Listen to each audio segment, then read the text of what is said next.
Hi friends, இன்றைக்கி வந்து உடச்சி விட்ட முட்டை குழம்பும் மண் பானையில் ஊர்லேருந்து வாங்கிட்டு வந்திருந்தேன். அதில் தான் சாதம் பண்ணலான்ட்டு இன்றைக்கி நாளே தண்ணியில் ஊற வச்சுட்டு அதை ஒரு 2 நாள் ஊற வச்சுருந்தேன் தண்ணியில். இன்றைக்கி தான் எடுத்து முதல்ல சமைக்க போகிறேன்.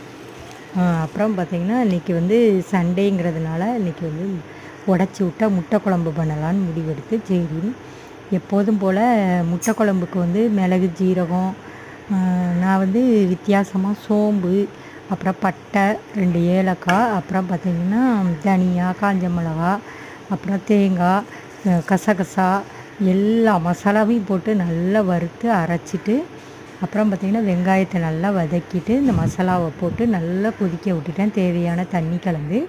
அப்புறம் நான் எப்போ முட்டை உடச்சி ஊற்றினாலும் ஒன்றோட ஒன்று மிக்ஸ் ஆயிரும். இன்றைக்கி வந்து குழிக்கரண்டியில் ஊற்றிட்டு பொறுமையாக ஒன்றுக்கு ஒன்று கேப் விட்டு ஊற்றியிருந்தேன். இன்றைக்கி மண் கடாயில் தாங்க முட்டை குழம்பு வச்சுருந்தேன். நல்லா இருந்தது. மண் பானையில் பாருங்கள், சாதம் நல்லா வெந்துடுச்சு.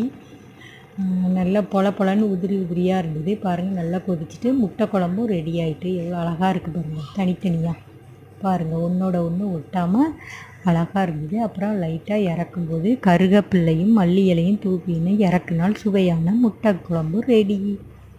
அப்புறம் மண் பானையில் சாதத்தை வடித்து எடுத்து வச்சுட்டாங்க. அப்புறம் தொட்டுக்க எதுவுமே இன்றைக்கி அவ்வளோவா பண்ணலை. இது மட்டும்தான்.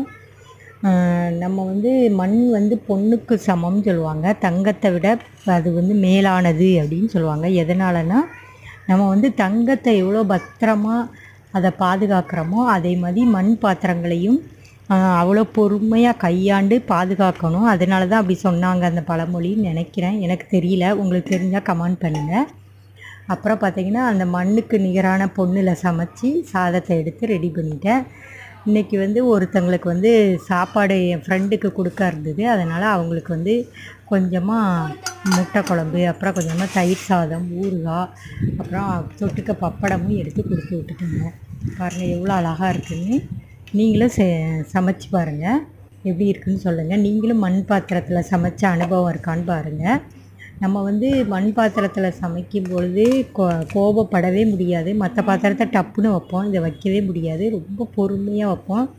மண் பாத்திரத்தில் சமைக்கும்போது உண்மையிலே மனசுக்குள்ளே ஒரு நிதானம் வருதுங்க. இந்த வீடியோ பிடிச்சிருந்தால் லைக் பண்ணுங்கள், ஷேர் பண்ணுங்கள். மண் பாத்திரத்தை பற்றி உங்களுக்கு தெரிஞ்ச கமெண்ட் ஏதாவது பழமொழி இருந்தால் சொல்லுங்கள்.